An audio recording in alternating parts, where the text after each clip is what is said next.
Ready to eat अभी भी ready नहीं है, बहुत पेच है। रेडी टू ईट पर बहुत पेच है, इसलिए इस खबर को आज दोबारा दिखाना पड़ रहा है। रेडी टू ईट में बदलाव के चलते स्व सहायता समूह की लाखों महिलाएं बेरोजगार हो गई। 1 अप्रैल 2025 तक महिलाओं को उनका अधिकार वापस मिलने का दावा किया गया था, लेकिन अभी तक महिलाएं इंतजार कर रही हैं। आखिर रेडी टू ईट में दोबारा बदलाव करने में क्यों देरी हो रही है, आज इसी के बारे में विस्तार से बताऊंगा। देखिए, पिछली कांग्रेस की सरकार ने नवंबर 2022 में रेडी टू ईट के नियमों में बदलाव किया था, जिसके बाद आहार बनाने की जिम्मेदारी स्व सहायता समूह से छीनकर निजी कंपनी को सौंप दिया गया था। इससे छत्तीसगढ़ की करीब 3 लाख महिलाएं प्रभावित हुई थी।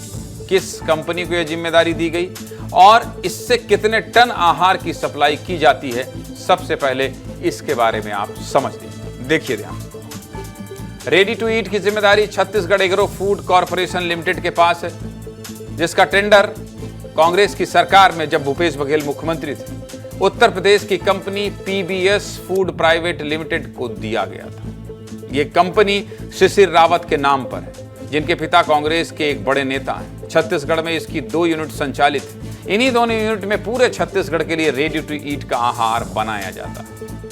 इसकी पहली यूनिट रायगढ़ जिले के चक्रधर नगर में संचालित है, जिसमें 5000 से 5500 टन आहार तैयार होता है। फिर बिलासपुर और सरगुजा संभाग में रेडी टू ईट सप्लाई किया जाता है। और दूसरी यूनिट राजधानी रायपुर के अभनपुर में संचालित है, जिसमें 3500 से 4000 टन आहार तैयार होता है। फिर रायपुर, दुर्ग और बस्तर में आहार सप्लाई किया जाता है। यानी कि डिमांड के हिसाब से छत्तीसगढ़ में हर महीने करीब 10,000 टन आहार बनता है। दोनों यूनिट से जुड़ी जानकारी बताती है हमारे सहयोगी रोहित मिश्रा और अश्विनी मालाकार की रिपोर्ट। देखिए, फिर आगे बात करें। देखिए,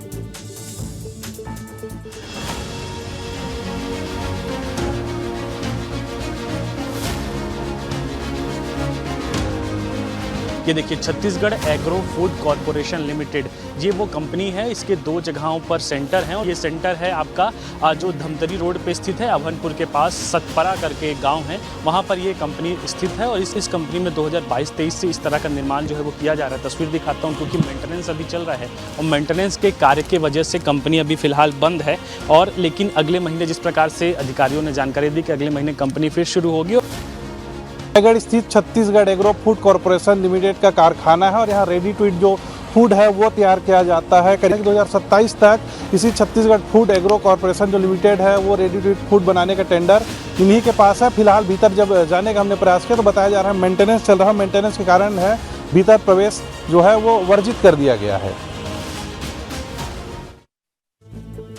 छत्तीसगढ़ के विधानसभा चुनाव में बीजेपी ने सरकार बनने पर रेडी टू ईट बनाने की जिम्मेदारी दोबारा स्व सहायता समूह को सौंपने का वादा किया था और इसको घोषणा पत्र में भी शामिल किया था। लेकिन फिर भी इसमें क्यों देरी हो रही है, इसकी पीछे की वजह आपको विस्तार से बता देता हूं। दरअसल साल 2022 में निजी कंपनी को जिम्मेदारी सौंपी गई थी और दोनों यूनिटों को अलग अलग समय के लिए लाइसेंस दिया गया था। रायगढ़ की यूनिट को साल 2027 तक का लाइसेंस सौंप दिया गया था और अभनपुर की यूनिट को साल 2025 तक का लाइसेंस सौंपा गया। यानी कि दोनों यूनिटों का टेंडर अभी जारी है।